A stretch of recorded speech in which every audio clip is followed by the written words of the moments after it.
agenda today, so.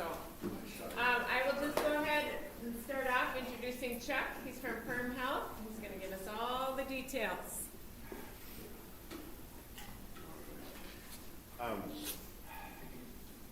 So I'm just going to give you a quick update about Perm Health. I'll start with, first I'm going to start with awards. If you click one more. I'm not going to go through them, but I just want to talk about this for a minute. We get a lot of awards, and we don't always toot our own horn. And so I stopped to look over a year period, 12-month period, how many we received. Every one of these awards are for patient satisfaction, or quality of care, or patient safety. And so I feel really proud of our team for working that hard to get recognized for the quality of care, the patient safety, the patient satisfaction that we provide. And the other thing that makes me really proud is you're not noticing that this is just in the clinic or just in the hospital. It's Perm Living, it's home care, it's the hospital, so it's across the board, and we work really, really hard on that. Provider recruitment, I just want to talk about, you can go one more. The year before, we had 8 new providers. This year we only had 3, but 3 is really good. So Dr. Amy White Jones is family medicine with OB. She works in Perham and New York Mills clinics. Dr. Kimberly Peterson is a hospitalist. If you know Dr. Talitha or Judy Bellinger-Dahl, they just work in the hospital. So you have different doctors when you're in the hospital versus when you're in the clinic. That's kind of become the standard. And so with the addition of Dr. Peterson, you'll not very often see the other doctors taking a turn in the hospital. We'll have full-time hospitalists most of the time. And we're really busy right now. There's a lot of sickness going around. Monday I walked out and every bed was full. That doesn't happen very often. And there was some waiting in the ER. Unfortunately, we had 3 discharges to get the 3 in the ER, but that's the kind of week we're having right now. Everything's going around. And we're really excited that this month, Dr. Kyle Muckenhern is joining us. He's an orthopedic surgeon. He'll be located here in Detroit Lake, so we happen to have. I want you to know that Dr. Nelson and Dr. Sekundiak are not going away. We need them all. So we'll have 3 orthopedic surgeons, 2 doing more outreach, and with Dr. Muckenhern here.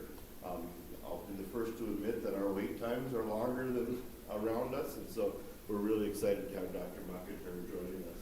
He also does some things that the others don't do, like full shoulder replacements. So we're going to have more procedures here as well. With that, we had a couple leave us this year. Dr. Mark Paulson, who's been here longer than I have, retired after 35 years of service. And then Dr. Michael Kerr was a new doctor. He's only been here a year and a half from Toronto, Canada. And he's a single or only child with aging parents, and it just wasn't working for him to fly to Toronto on the weekends and try to help them. And so he moved closer to home. I just wanted to quick mention that we do have a $5,000 recruitment bonus that we give community, and we like giving them to community members. So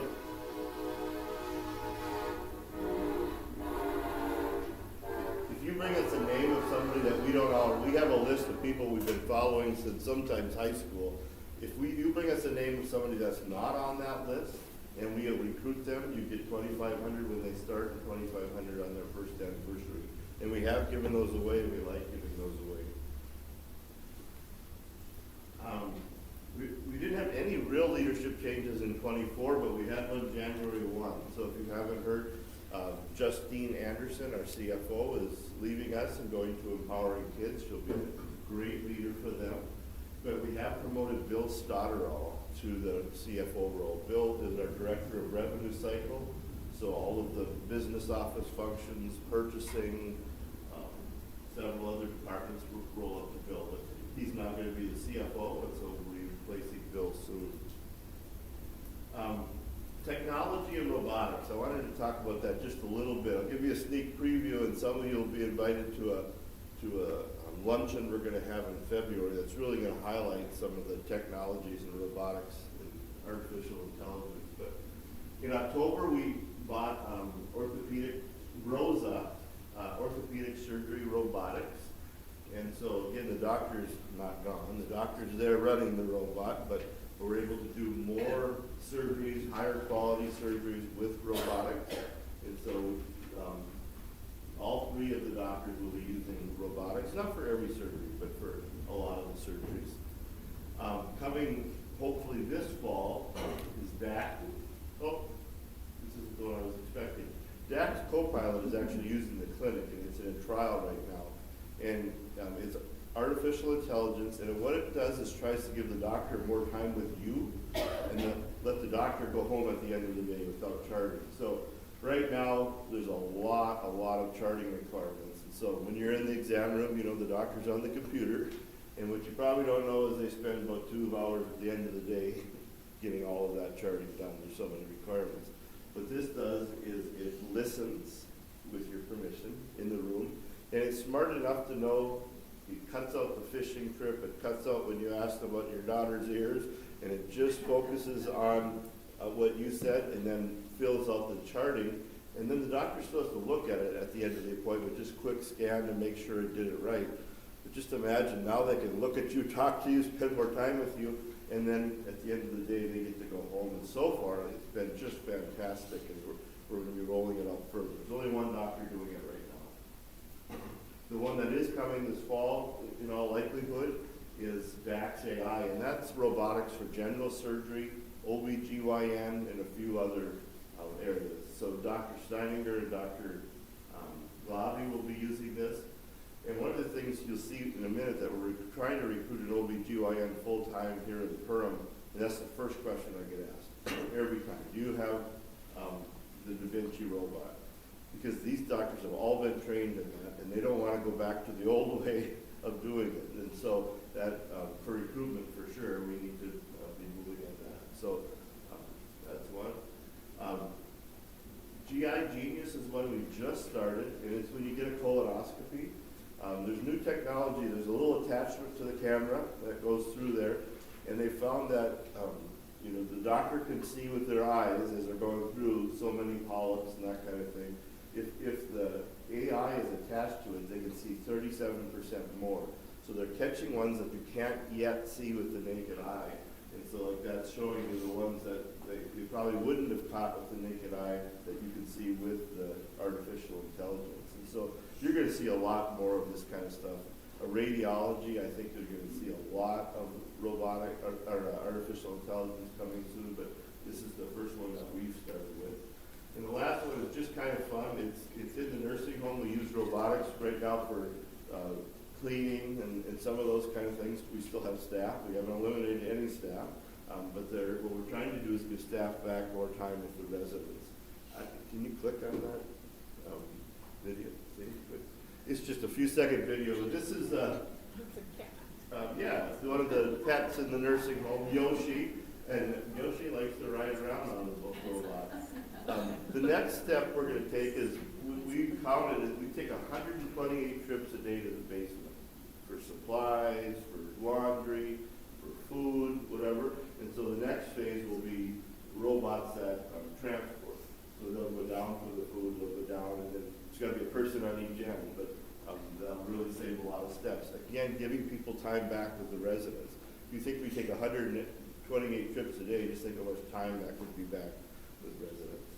So that's kind of the technology thing. It's just a sneak peek. We're going to, again, have a lunch and talk more about that. The biggest challenge we're having now, well, other than full beds at the moment, is space.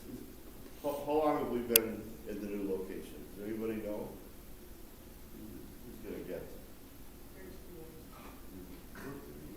Well, we were one of the first babies. Oh, sure, yeah.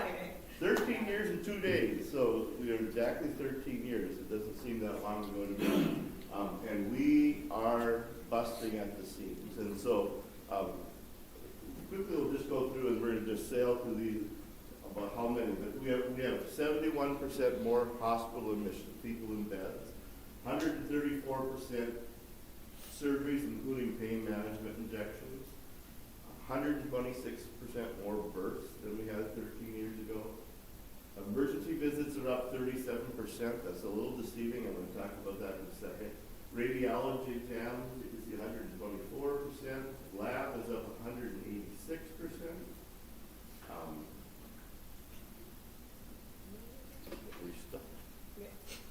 Therapies, and I want to pause here for just a second. It looks like it's only up 21%. It is only up 21%. That's our lowest of all the areas. But that's 10,000 more people going through those doors every year. So even in our lowest area, we have 10,000 more times people are going through there. Clinic visits are up 58%. And then we have 40% more employees than we had 30 years ago. So that's both Sanford and Pearl. We are really, really challenged for space. So what have we done? How do we see that many more? That's more than we designed for sure. I counted the other day, we've converted 51 different spaces into clinical space. That used to be offices, storerooms, closets, all of that kind of stuff, or we've combined that kind of stuff.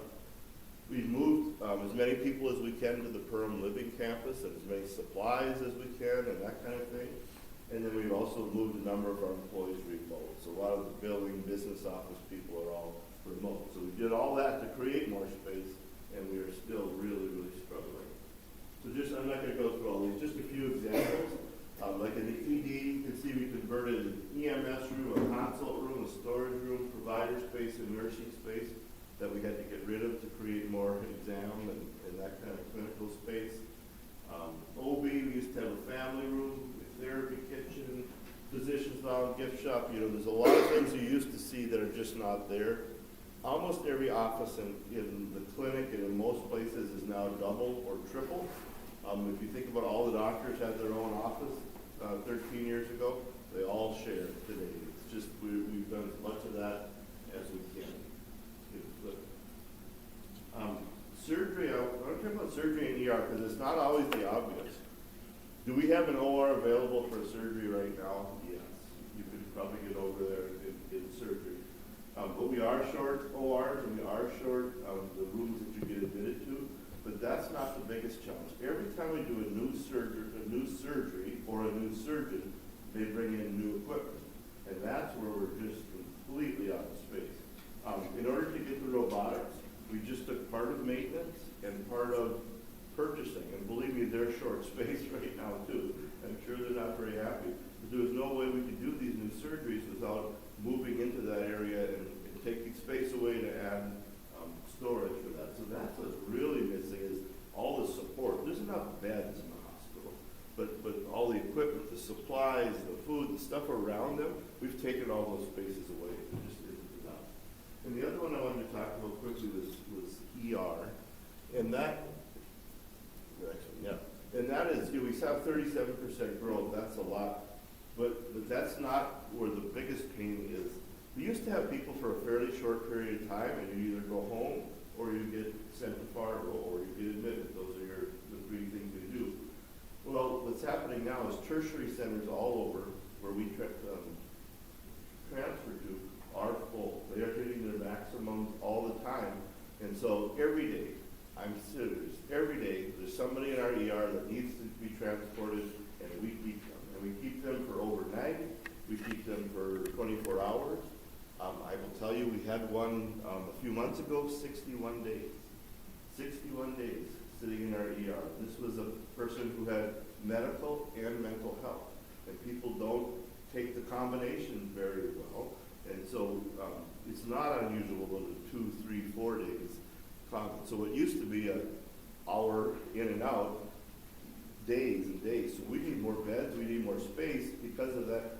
And because of that, the acuity, how higher the level of care that you're being cared for is way up. Because what used to be in and out or transported, we're only transporting because it's beyond our capability, right? Well, now we have to keep them for overnight to 61 days.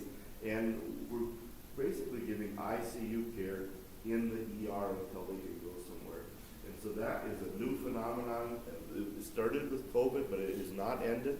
And it doesn't look like it's going to end anytime soon because there isn't billions of more nurses coming out or rad techs or whatever. So people, all hospital staff with their have enough beds for their staffing capacity. That's what limits it in tertiary centers. And so the length of stay is way up and the level of care both means they stay longer and need more space. So that's the space issue. What we're going to do, we're starting a master facility plan actually right now. I'm sure that'll lead to a design and some kind of project because we simply can't grow anymore without more space.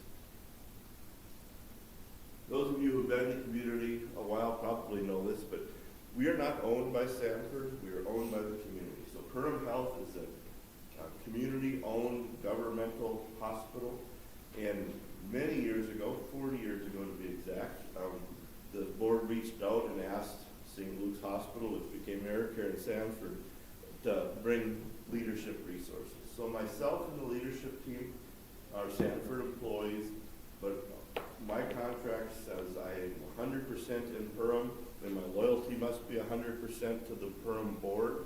If we're negotiating with Sanford, I can't even be at the table. So we're a community-owned governmental hospital managed by Sanford. That's our first relationship. The second relationship we have was, and with that management contract, again, comes leadership, comes consulting, comes, we get to purchase that, their great big volumes, that kind of stuff. So there's a lot of benefits to it. And then we also have another contract with Sanford for the providers. So all the providers you see, not always in the ER, but everywhere else are Sanford employees, but 100% work for Perham Health. We pay all of their salaries through Sanford. That way they have colleagues, and they have a lot more resources by being part of the system. So what I always say is I feel like we get the best of both worlds.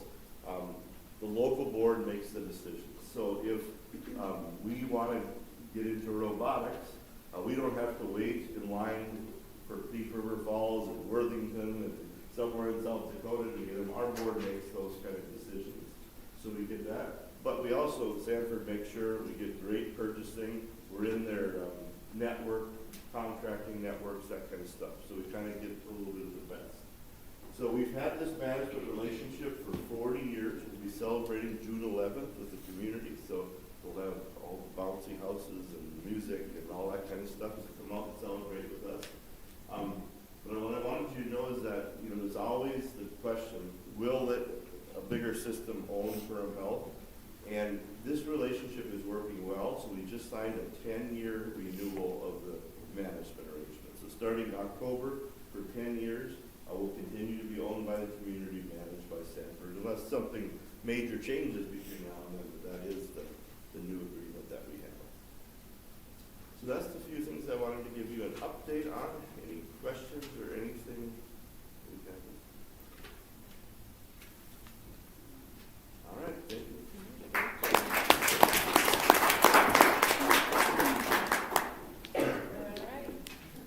Giving Hearts Day. We have a lot of people here today kind of to share what they have going on. So you guys are up first.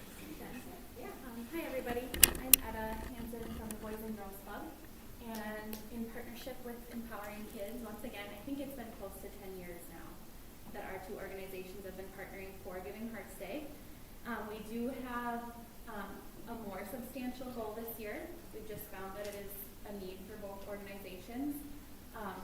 Just less grant opportunities than we're used to and just changes in our budget. So both organizations are working to raise $50,000, so $100,000 total between now. So early giving is officially open.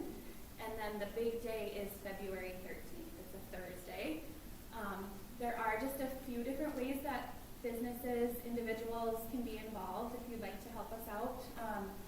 Just to spread awareness, sharing with people who we are, give them some information about what the club and Empowering Kids does, and then just inviting them to our events coming up, which Jen will talk about here soon. Share our posts on Facebook if you follow either of us on Facebook or social media. Share those if you are willing. We do have a luncheon coming up that you can just reach out to one of us. We would happily welcome volunteers for that.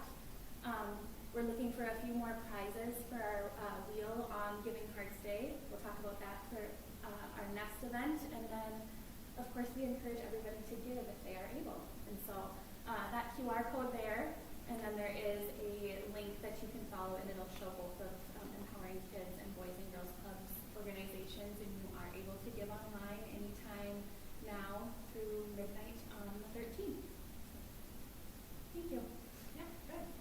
I'm Jen Hendrickson. I'm the board chair for Empowering Kids.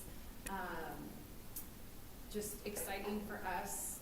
We've kind of had some changes over the past year. We did just hire Justine, as Chuck said, Justine Anderson as our executive director. So we are thrilled to have her. She officially joins us in February. So we are looking, really our goal for Empowering Kids and the funds that we're raising are for operational expenses. Just to be able to add, we've got kids on our waiting list that we really want to get in and provide services for. And so the two events that Etta mentioned, so again at the Nest on February 13th from 6 to 9, so we'll have some fun things going. You can donate there, spin the wheel, grab your coffee, donate. Also a little bit different this year, it's instead of a soup cook-off, we're doing Spuds for Love, so a potato bar, and that will be at the club, kind of at Empowering Kids in the Boys and Girls Club. You can order ahead of time if you want to bring, food back to the office or have someone pick up. So you can call in orders. You can come and join us. I know Rotary's going to be having their meeting there that day. So just really excited. So those are our two big events this year for Giving Hearts Day to celebrate and raise money. So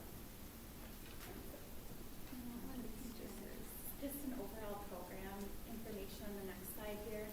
I did forget to mention Boys and Girls Club. We're raising funds not only for operational costs this year, but in summer 2023 and 2024, we were really lucky to have a grant for our members, so we were able to do really great outings with our kids. So the PAC Gymnastics Center, we had a couple special guests come in, and we'd really love to offer that again this summer. So that's what partial amount of the funds raised are going to go towards. I think our kids talked about the science guy who visited for weeks and into the school year. It was something that they loved, and then a lot of people don't realize that that does cost money, and the kids don't realize that it's not free to have these guests come in. So, and then an author, we're looking at an author for the summer, and then just to update a little bit of we're going to do some safety maps in our gym. So if you can imagine 20 plus kids running around in a gym, we have to have that wall padding to keep them safe, prevent injuries. That's been kind of a big deal so far since we've moved into our space. So, yeah. And then any questions for Jen or I about? Thank you. So Katie was not able to be here today, but she wanted me to share. They have some classes lined up throughout the week, including pottery and stained glass art. And then they're finishing the week with a puzzle party and a competition. So teens can sign up now, and all their information is found on their website. So she apologizes again, she couldn't be here, she didn't feel well, but wants to let you know that they are raising money for the Center for the Arts as well. And then someplace safe, Michelle. Hello, good morning, everybody. I'm Michelle Strand. If I haven't met you, I am the Perham Someplace Safe advocate.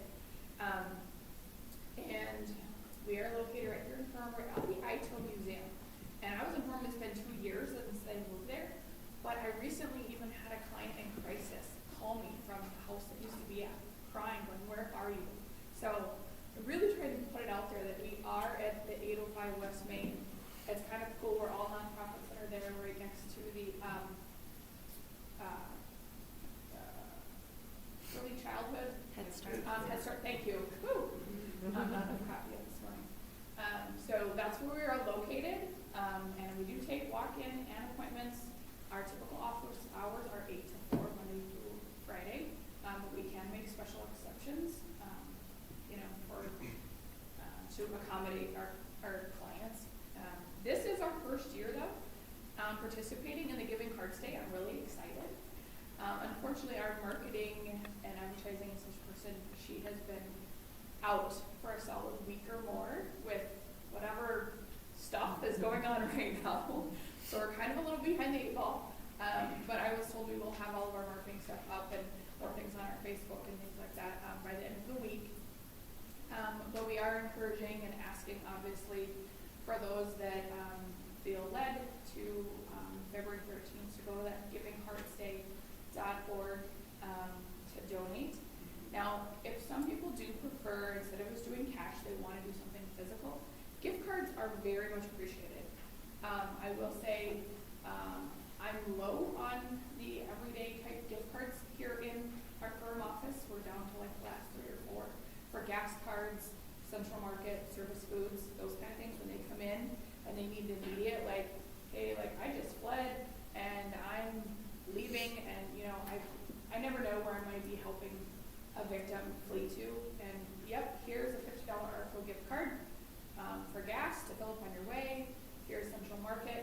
Central Market is nice because you can get gas and or food, so that's kind of a nice mix. So if you're so inclined and you want to do that, I have had somebody say, hey, here's a check made out to ARCO. I don't want to go stand in line and get, 10 gift cards. I will do that for you. I will do the legwork. I'm much appreciative of anything and everything you can donate to us. If you'd like a more detailed list of some things that we could use when it comes to, because we will do the toiletry products, new clothes for kids and stuff, because sometimes people come to us with literally with nothing. I'm helping somebody furnish their apartment that they finally got, that they literally are starting from nothing. So we help people, literally, they have a clothes on their back, they get an apartment, where do they start? Fortunately, this community's been amazing. It's been awesome. I've been here a year. You guys are awesome. Everybody in this community has just been so helpful and grateful. And just, especially with the shortages we have, everybody seems to come through, which is great. So, if you want to know more information, and all of the funds that I like about Giving Hearts Day goes directly to where you designate that. So, I mean, if you designate 5 different places in a different amount, which is great, and it goes to, our clients, and a lot of it does go back to, gift cards and various things. We utilize Mark's home, and we try to keep as much as we can in the community. Obviously, people that are donating and giving to us, we want to make sure that we're using all of our resources here to, getting our clients and stuff here right in our community, going to Mark's home and we give gas and all the grocery stores as well. So, any questions? If you want to know more, I'll stick around if anybody has any more information and you want to know more about what we do and the services and, victims of any crime, 0 to 100 we take care of. So, and we have the Parenting Time Center. Some people wondered, that's a really big office you have there. We actually are one of 3 Parenting Time Centers, which is great because it's kind of like a safe exchange place, and or if supervised visitation is ordered, then we have that available too. And that's under the same umbrella, but I don't oversee parenting time. We have other people that staff that are specially trained in all of that monitor, take notes that are there the entire time, and make sure it's a very safe exchange. And that's why, again, we are in a secure building and all of that because of the things that we do. So, any questions you have for me? Thank you. All right, we have a new member this month, Affordable Solutions. Thank you. Good morning. My name is Chris Mavis, founder of Affordable Solutions. We have a business in Fergus Falls, a storefront there. We've been there just about 11 years. We specialize in computer and cell phone repair. Grandma forget the Facebook passwords, things like that, everything small to big. My family and I moved near Battle Lake 3 years ago. So we're a little closer to this area in the eastern part of the county. And we decided new location. So we just joined the chamber in Durham recently, and we're excited to serve the area here. Initially, we're just going to be doing house calls. We can pick up, drop off, fix a phone at work, and kind of do it that way until we get a brick and mortar spot here. So we're kind of looking for that now. Yeah, excited to serve this area and grow the business. Awesome. Yeah, that's all I really have. Any questions on that? All right. Thank you. Welcome.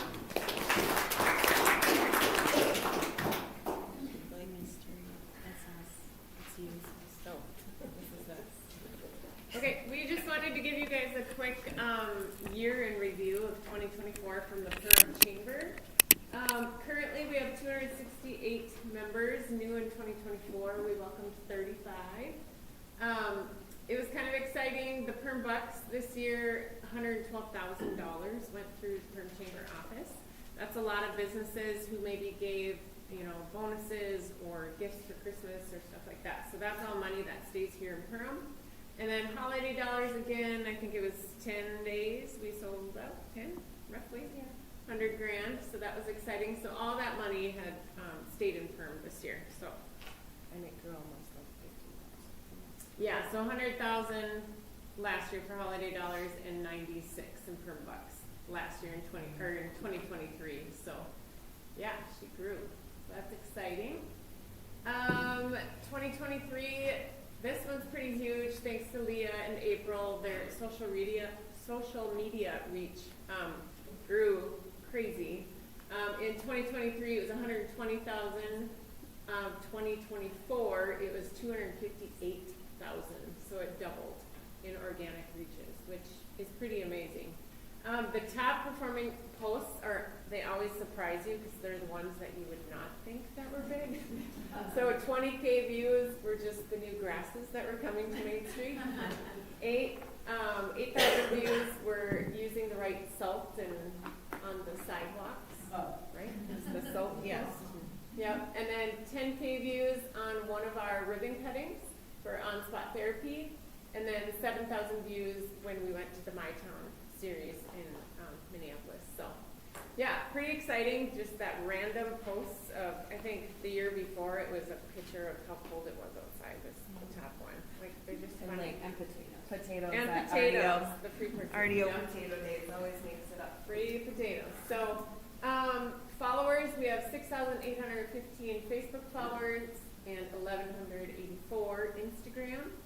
And then our perm.com, that was new, we revised it last year.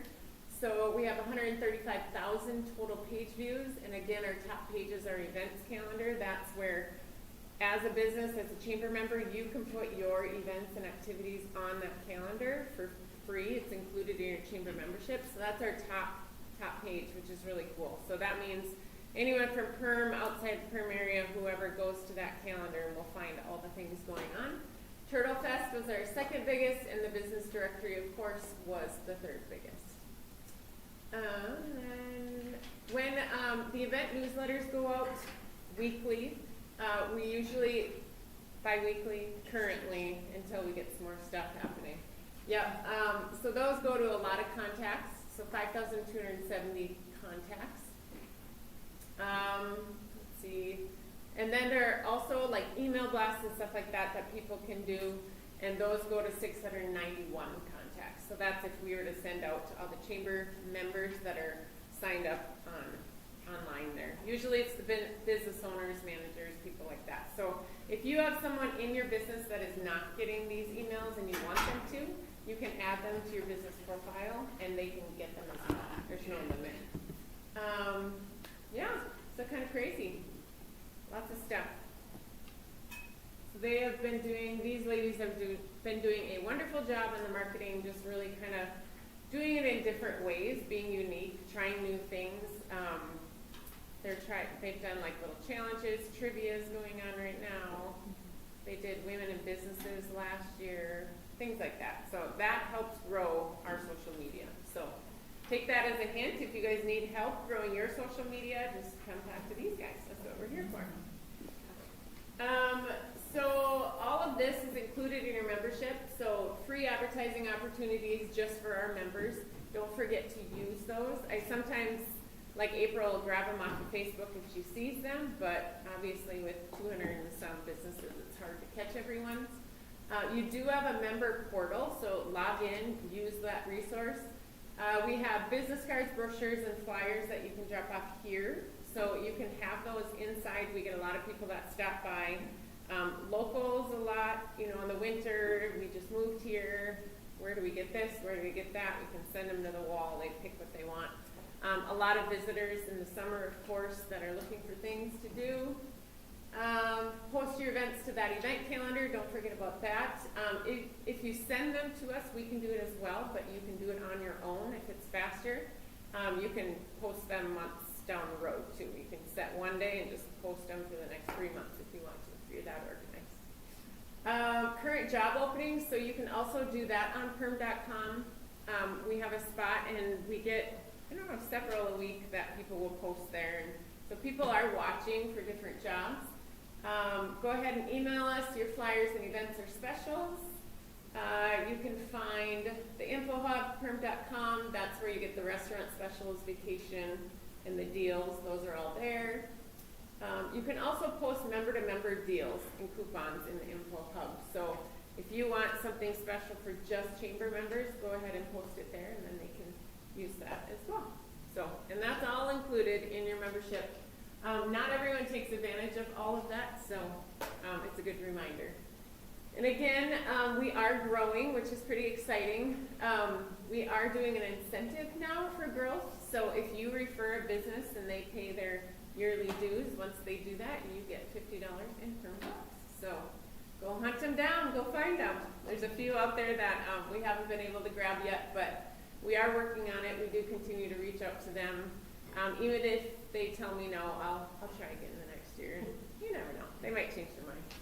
So Chamber is pretty fun to be a part of, so we do thank you guys for doing that. Events, we have our monthly power hour, which you're at today, second Tuesday. We have the Perm Events Committee, the PEC, so now we have, the Chamber has fully taken over PEC, which only means we're just going to be the true organizer of it. We have the financials through our QuickBooks, that kind of thing, so when you do support PEC events, that's all managed by us now, and then we have committee members that lead those. There is going to be so PEC events are now going to be the second Thursday of every month, not the second and fourth. We've changed it, so it's just going to be once a month. So if you're ever interested in helping plan events, it's the second Thursday of the month. And then the fourth Thursday, we're going to change into kind of a retail group therapy networking session, because they kind of miss that retail where they can talk to each other about, you know, shoplifting or deals or what's working, what's not. So we kind of changed that more into the retail meeting. So there are 2 different ones now. Anyone is welcome. Business after hours, if you ever want to have one, you just let us know. We'll help you promote. Ribbon cuttings, grand openings, and celebrations as requested. So any new members, of course, we offer them, you know, the ribbon cuttings and getting the word out on social media. We contact the paper, that kind of thing. We do have the cabin show coming up March 8th. You can sign up for your booth there. We've kind of opened the spaces a little bit for that. We're going to try to really fill that back gym. So we are going to move the pancake breakfast over a little bit to the center area and then try to fill that back area so that we get lots of vendors throughout the whole path. Spring Spectacular, of course, is coming up. We can share those. The Acton Children's Business Fair, April 6th. That's going to be great.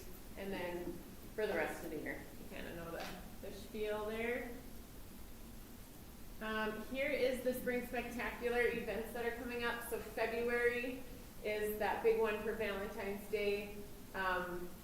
Of course, any participating businesses that have something for Valentine's, we will share their information with their PEC members, and we'll do it on the Perm Events Community Facebook page as well as our page. And then people just register, and then at the end there's a grand prize. Last year there was a cute grandpa and grandma who won. They had a hotel stay, they had flowers and wine and balloons, and Grand Stay donated the room, and it was really cute. They went out to eat, sent us pictures, and so we hope we get a good couple again this year. In March there's going to be a bar hop, so that's March 1st through 17th. We extended a little bit so you have more time to hit up all those bars and put your name in there. And then in April, the Golden Egg Scavenger Hunt. And then we have the bunny come in again. We'll have to pick a date for that. Yep. So lots of stuff. All the things. We like to do events. We like to be busy. We like to have different things around the community for families and individuals. And pardon me? Are you? Okay, go for it. Okay. So yeah, if you guys have any other questions, I am doing 2025 membership renewals. So those are coming up. So if you haven't met with me yet, just let me know. We can do it by email, phone, or I will come to your business and meet you there and talk about the new year. So if you have any questions, just let us know. But that's as far as the chamber goes. So thank you again for being chamber members. We had a fun year, and we're looking forward to 2025, of course. But next up, Productive Pathways Mental Health. They are new members too. What was it, a couple months ago now? Has it been that long? It goes so fast. So, go ahead, ladies.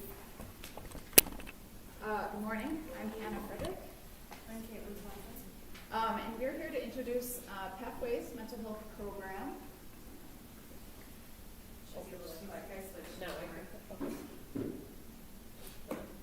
Should work in? No. Okay. Sorry. umbrella of productive alternatives and just a little history in the Perham area. We've been in the Perham area as PAI since the 70s through our supportive employment and day services. Otter Express came this area around 2006, offering rides.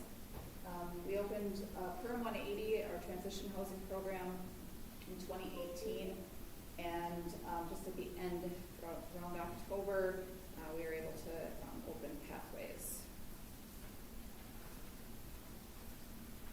Productive Pathways is a new mental health therapy program offering comprehensive evidence-based treatment for individuals experiencing emotional, psychological, or behavioral challenges. As licensed clinicians, we collaborate with clients to develop personalized treatment plans that address issues such as anxiety, depression, trauma, grief, substance abuse, and home. So again, I'm Hannah, and I'm the co-director of behavioral health and housing for Productive Alternatives. I'm the founder of Perham 180, been a couple years before, and now one of the providers at Pathways. I'm Caitlin Thompson, and I am the behavioral health program coordinator as well as a mental health professional. I'm one of the therapists at Productive Pathways. So some of the services that we are offering, diagnostic assessments. This is just kind of a start up to anybody that's looking for therapy. Sometimes there are other reasons for additional services extended in the community. Sometimes it's school-based. Might be in order to continue an annual service, doing a DA. We have ability to do that. Individual therapy, just meeting with somebody one-on-one for whatever concerns they have. Family therapy. We offer therapy from age 2 on up. We're going to be offering some group therapy in the future, looking at possibly PT. I currently do domestic violence groups out of Curtis Falls. There's a significant need in Ottawa County to have that group. It's a requirement under a statute. Anybody that's had an assault is required to go through at least an assessment, so we're doing that. And then couples therapy. These are currently the types of insurances that we are contracted with, which means like it's easier to submit claims and bill them and stuff. We do have a couple clients who have out of network. We're going to see how those go, but right now these are the insurances that we're accepting and we know that there's no problems. Crossing our fingers. Anyway, that does insurance. This is our office. We're located at 235 West Main. It's in the Leighton Broadcasting building. We're just kitty corner from Full Nutrition, if anybody's there.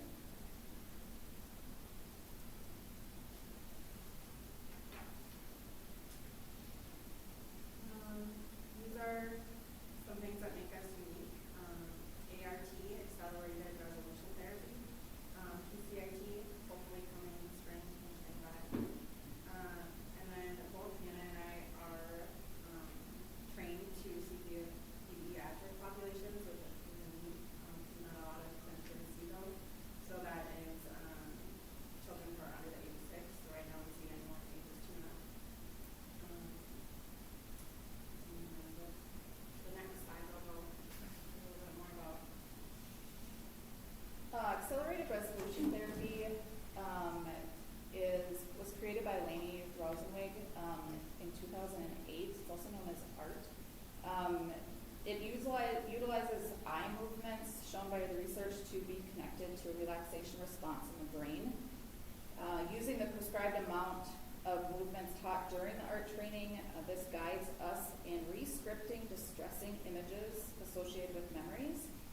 This calms down the nervous system, the sympathetic nervous system, and removes that hypervigilant sensation state that people get into when they think about their trauma. Using this unique technique and addressing how the body is affected by distressing images or memories, the client will frequently have a change in cognition about the event and will not have the same physical and emotional reaction when recalling the event. Kate and I are both trained in ART. This is actually a big deal in the therapy world. So we're super excited to be able to offer that. We're also hopefully going to be able to offer PCIT, which is parent-child interaction therapy. It is conducted through coaching sessions where the parent and the child are in a playroom and the therapist is observing through one-way mirror or video or something and talks to the parent through like a little walkie-talkie type thing and tells them like in the moment coaching for skills to manage children's behavior. There are two different phases. The first phase focuses on establishing warmth between the parent and the child through learning and applying skills to help the child feel calm, secure in relationships with their parents. The desired outcomes of the first phase is decreased frequency, severity, and duration of symptoms, decreased level activity levels, decreased negative seeking, negative attention seeking behaviors, decreasing parent frustration, and increasing feelings of security, safety, and attachment to the primary caregiver, increased attention span, increased self-esteem, and increased pro-social behaviors, such as like taking turns and friendship skills. The second phase helps the parent manage their challenging behaviors while remaining confident, calm, consistent, and their approaches to discipline.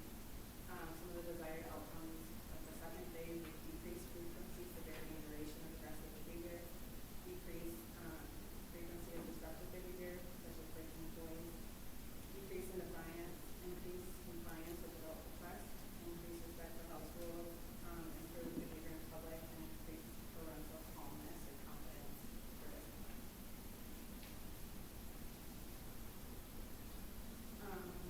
And then these are just the resources if you want more information on either ART or PCIT. And we're able to, if anybody's interested or law enforcement, EMT responders, it's a really quick, effective way for ART to support them in their any trauma that they've experienced. And if anybody's connected, we can always come in and do an informational meeting on either of those. And here's our contact information. You can go scan the code, goes right to our website. Otherwise, phone number, email, and we do have a couple cards too if anybody wants to take them. So we're excited to be set up shop in here. Are you two the only therapists right now, or do you? Yep, for right now. We're hopefully, we start the first year and then we're hoping to expand once we get going. Thank you, ladies.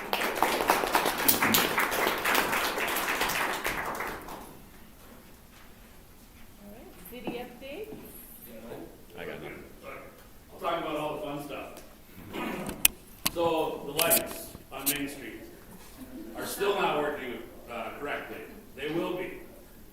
Maybe.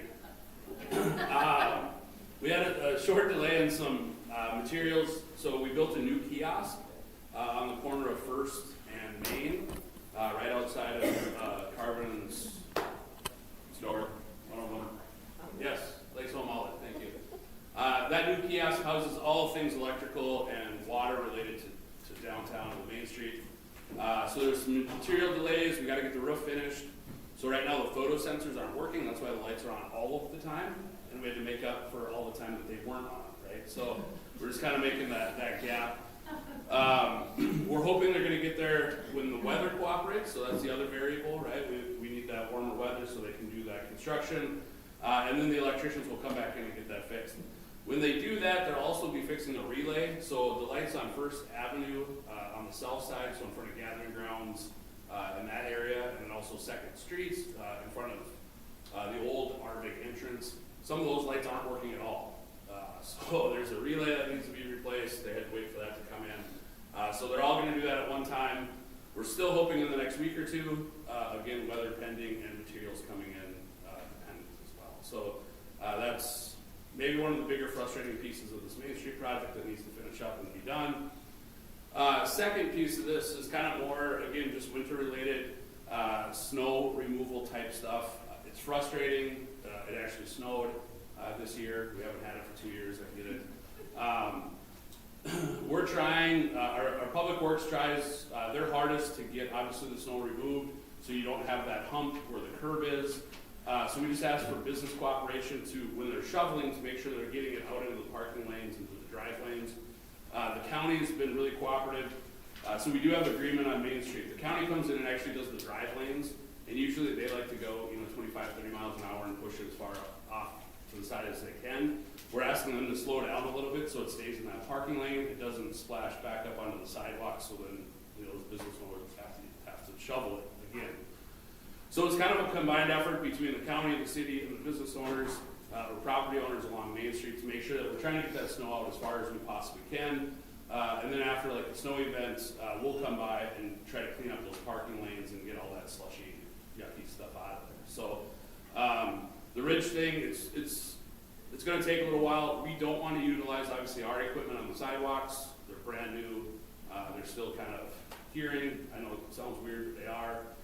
So we don't want to do anything to ruin them either. So it's frustrating, but we're all working as hard as we can to do that.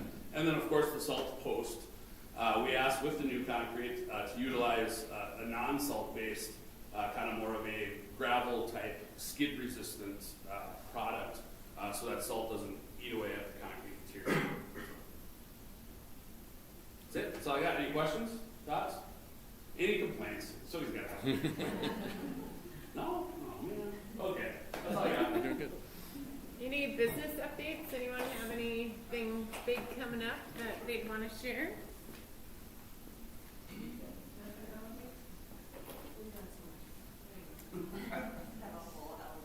Go to their website. Actually, I would like to say this. Yeah, go ahead. I knew it. Our van, I don't know if everybody's noticed our little Elevate van driving around, but we have a lot. We're picking up again. It was a slow December, but we offer rides to people in the community going to medical appointments, or maybe it's just other ways to stay independent, like needing to get to the grocery store. And it's a private ride from your doorstep to the location and home again. Otter Express is great, but this is a direct ride with a volunteer driver.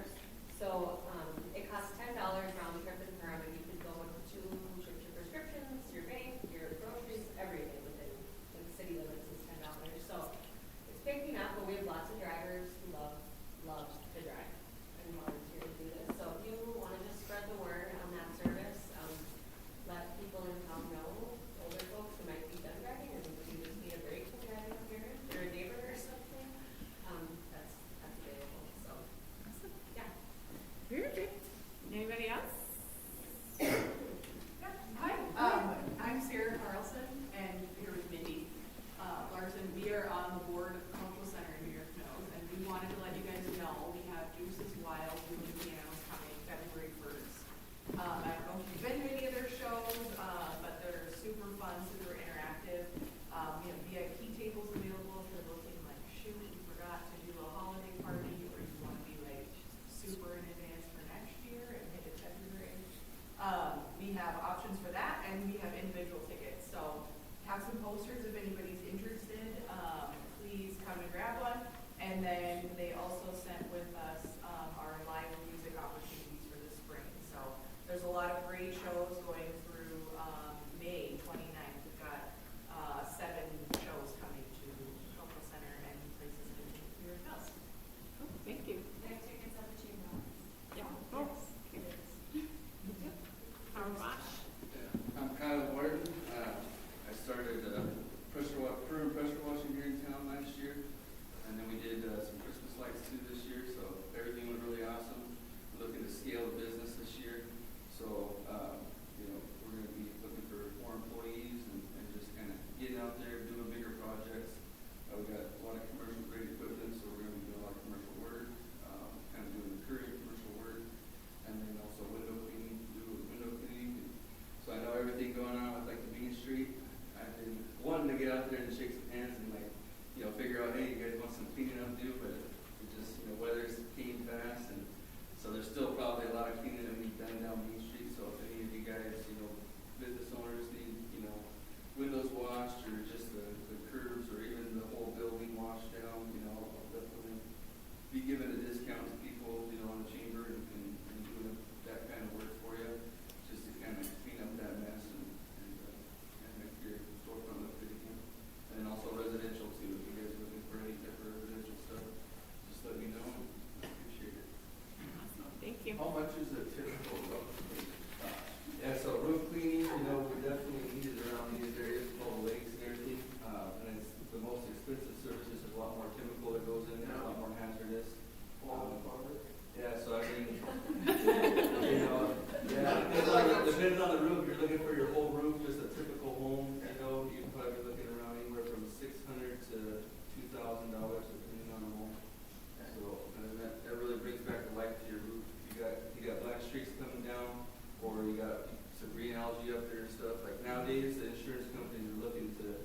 Anybody else?